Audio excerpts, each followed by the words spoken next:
इमाम निसाई रहमहुल्लाह, जिनकी ये सुन निसाई पड़ी हुई है मुस्लिम के नीचे, अहले सुन्नत के मेन इमाम है, 303 हिजरी में फौत हुए। जब दिमश्क गए तो आपको पता है स्पेन में तो आले उमैया की हुकूमत रही, बाकी जगह आले अब्बास की थी, वो तो सब शतम खत्म हो गया।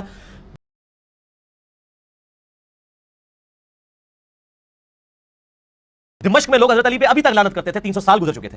तो हजरत इमाम निसाई को बड़ा गुस्सा आया, उन्होंने फिर इरादा किया कि मैं हजरत अली के फजाइल पे किताब लिखूं। उन्होंने किताब लिखी खसाइस अली, खसाइस अली, 194 अहादीस सिर्फ मौला अली की शान में बयान की। और उन्होंने जब दर्द शुरू किया तो वहां पे लोग नासबी बैठे थे, नासबी होते हैं जो हजरत अली से बुग़्ज़ रखते हैं। उन्होंने कहा जी हजरत मुआविया की शान में भी कोई हदीस बयान करें। तो उन्होंने पहले मेरे लिए गल की थी कि यार मेरी जुबान बांध रहने दो। उन्होंने कहा नहीं बताएं। फिर कहा कि मुझे तो मुआविया के बारे में सिर्फ एक सही हदीस पता है जो सही मुस्लिम के अंदर मौजूद है कि खुदा इसका पेट न भरे। अब ये पूरा टॉपिक है, सही मुस्लिम में हदीस है कि नबी इस्लाम ने उनके बारे में ये बात की थी। तो उनका ये हदीस ही है, बस ये बात की तो नासबी उन पर टूट पड़े, उनको इतना मारा, उनकी शर्मगाह के ऊपर भी ज़रबें लगाई, हत्ता कि वो करीबुल मर्ग हो गए। तो उन्होंने वसीयत की कि मुझे इसी हालत में मक्के ले जाओ। मक्के ले गए और उनको उनकी ख्वाहिश थी कि अहले बैत के घर थे ना मक्के में जहां पे, उन्होंने कहा मुझे वहां पे दफन करना। अहले बैत के लिए शहीद हुए और उनकी लाश वहां पे फिर दफन की गई।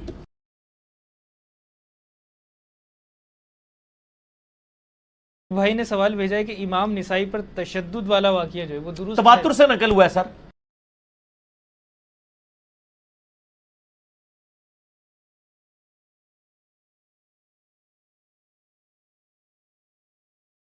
हमें बताएं कि दुनिया में किसी मुहद्दिस ने आज तक इमाम निसाई की शहादत के वाक़े का इनकार किया हो?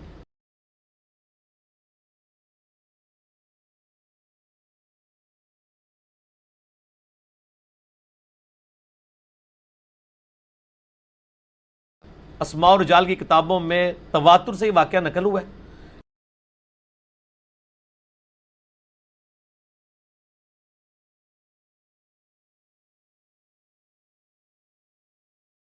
इनकी संदेह फैलाने की जरूरत ही नहीं है।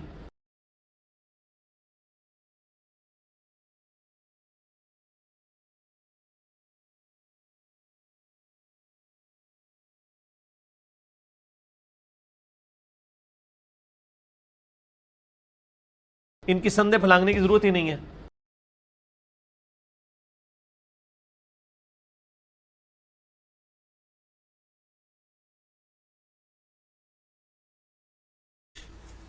तारीखी रवायतें जो हैं इनकी असनाद की तहकीक होनी चाहिए।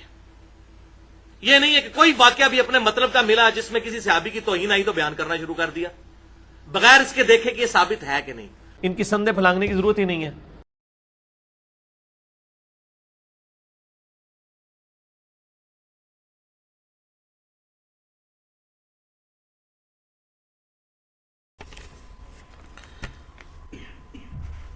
जहां तक तारीख का ताल्लुक है तो तारीख दानों ने बड़ी मेहनत की, हमारे बुजुर्ग हैं, लेकिन उन्हीं बुजुर्गों ने हमें यह बात सिखाई कि बगैर किसी की सनद के हदीस को कबूल ना किया जाए, और हदीस में सनद भी मिले तब भी उसको सही और ज़ईफ और मौजू का फर्क करना है।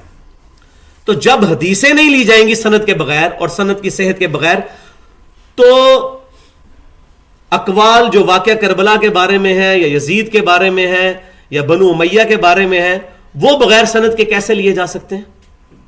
हम नबी सल्लल्लाहु अलैहि वसल्लम का फरमान नहीं बगैर सनद के कबूल करते, हालांकि हमें कहा जाता है ये हदीस है। तो हम इन लोगों की, ऐरे गैर लोगों की बातें किस तरह बगैर सनद के कबूल कर लें? कभी नहीं करेंगे। यही हमारे मुहद्दिसीन रहमहुमुल्लाह ने हमें दर्स दिया है। इनकी संदेह फैलाने की जरूरत ही नहीं है। कोई इतने जोड़ता है, हम इतने जोड़ते हैं। माफ कर दो मिर्जा जी, माफ कर दो मिर्जा जी, माफ। किसी एक सनद से हजरत इमाम नसाई रहमहुल्लाह का शहादत वाला वाकया सही सनद से पेश कर दो टाइम क़यामत तक, लेकिन मुझे पता है जाकिर झूठा ही साबित होगा और क़यामत तक इनकी कोई सही सनद पेश नहीं कर पाएगा।